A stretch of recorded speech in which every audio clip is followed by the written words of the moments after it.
I want to be completely honest here and as unhypocritical as possible.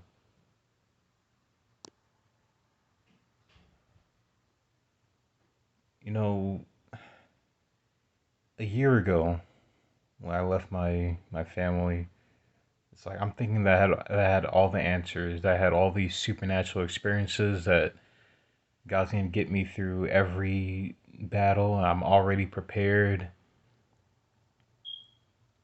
And I was just so I I was very fearful. At the same time, it was like I was very high spirited in some sense.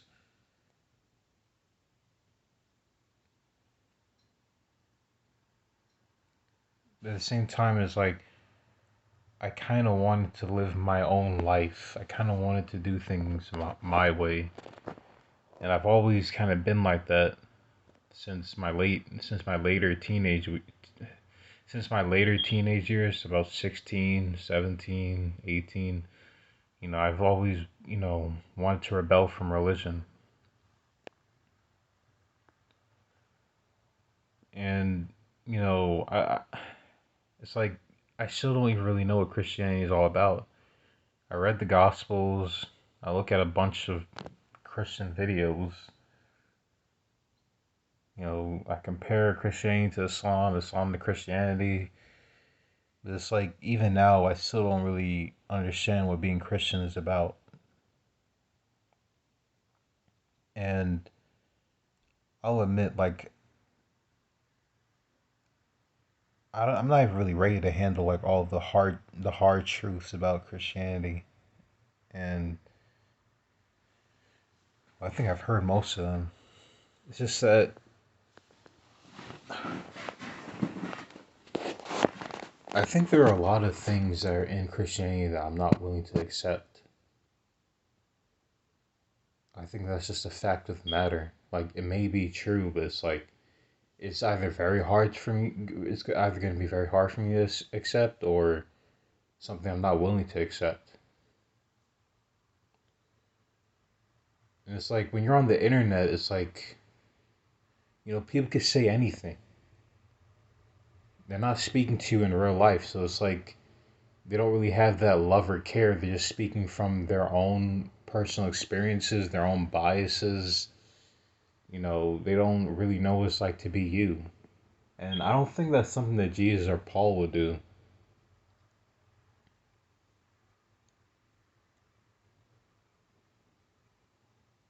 It's like I was watching, even it's just horrifying and scary. It's like I was watching these hell testimonies, and they're all very horrifying and scary. It's like this one lady talks about how she saw her friend in hell because she was just wasting her life away.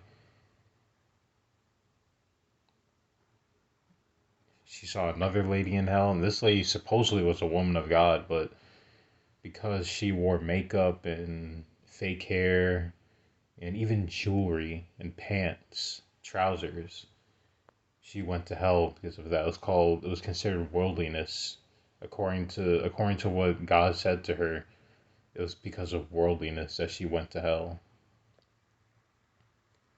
And that's just very horrifying. Like, I'm not a woman, like I don't have to deal with all those burdens, but it's like I always I tend to think the worst because like whatever the hardest truth is, that's probably like the most truest because like just picture God. Like if God is like he has all the power in the world, right?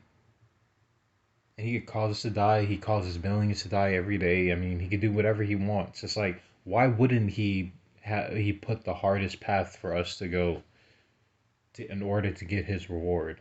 And supposedly we're sinning, and if God is just, you know, us sinning is giving him hell, so he has to give us hell.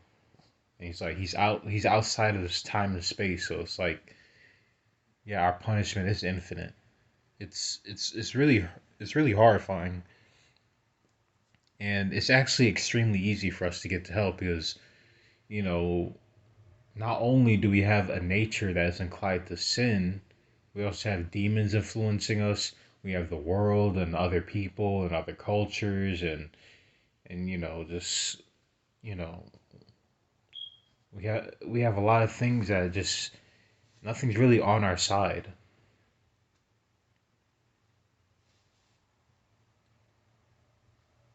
And it's like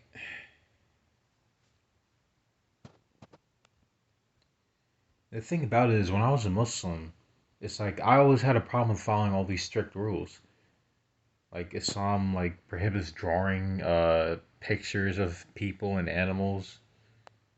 I really enjoy doing that. And for a while I stopped. It's like it just felt burdensome. So it's like that same thing, that same rule might is probably in Christianity too.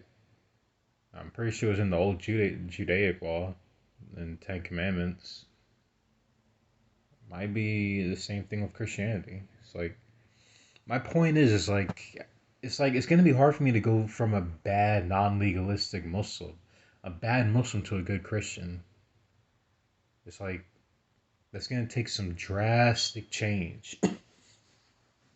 It's not like let's say Paul for example, who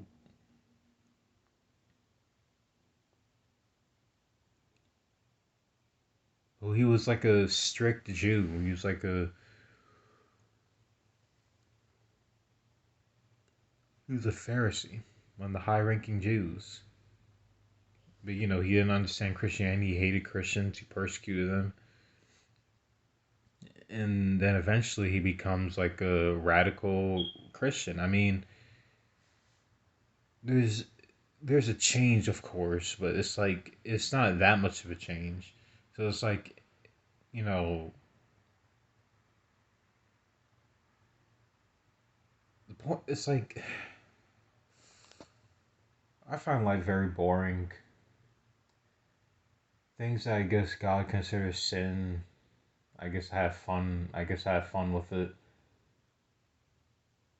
It was the reason why I left Islam to Christianity.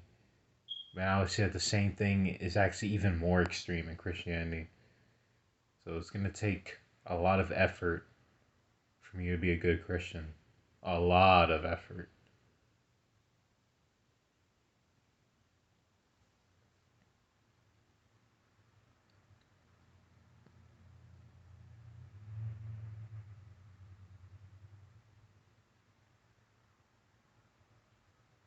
I just have so much to say, but I can't really put this in words without. I mean, maybe I'm just not really. It's like I was thinking to myself earlier. It's like maybe I'm not a Christian. Maybe I should just give up being a Christian. I mean, like of course, I'm still afraid of hell. I'm still afraid of like dying, go to hell. I know people who died young. Okay, I know it's possible. I could die at any moment. I could get into an accident. Anything could happen to me. I don't have my parents around. I could get sick with the illness and die and die suddenly or die slowly. The odds are not on my side. So it's like I'm trying to like just push through.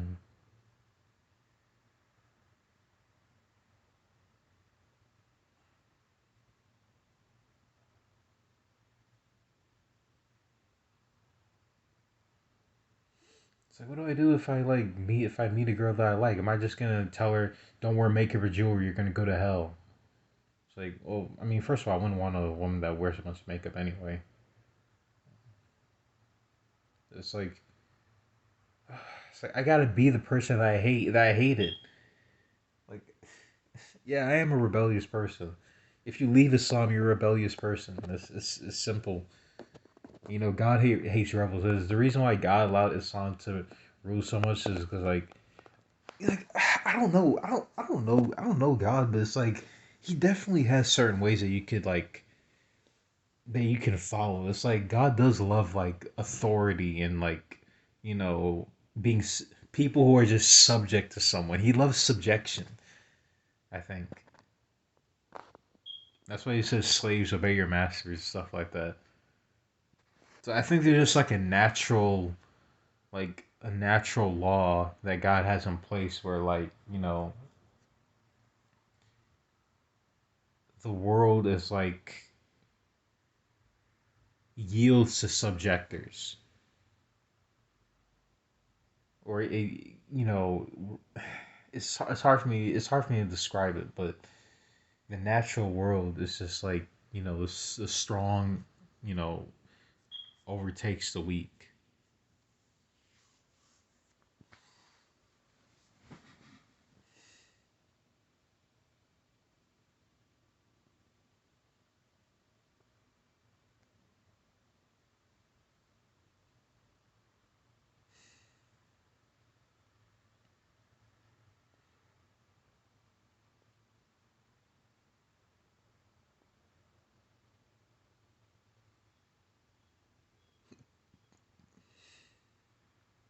Yeah, it's like, I gotta get my act together. I mean, I'm gonna stop watching all these hell testimonies. I know hell is real.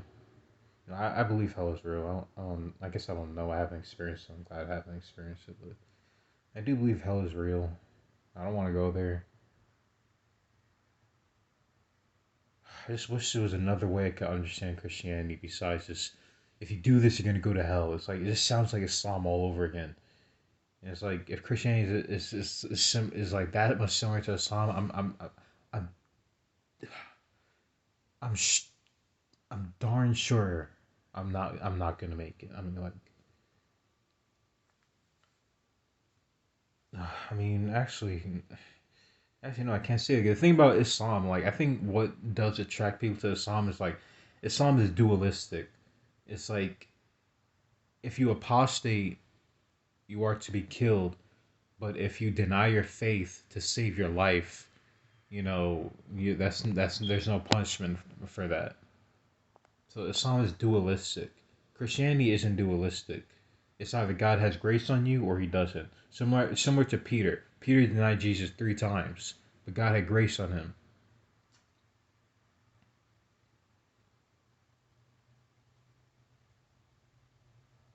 Paul was a blasphemer, but God had grace on him. Who else? David was an adulterer. God had grace on him. You know, I know God had grace on me. I'm not saying that God doesn't have grace on me, but it's like, I feel like the next move. It's like, I don't want to say the next move because I don't want to say I'm planning on sinning. But it's like, I'm always getting voices in my head. It's like, if you stay in this situation, God's gonna kill you and throw you in hell. You better get out. You better get out, but you can't. It's like I'm hearing yelling and rattling in my head. It's like, it's hard for me to. Is this God or is this Satan? Oh, so annoying, bro.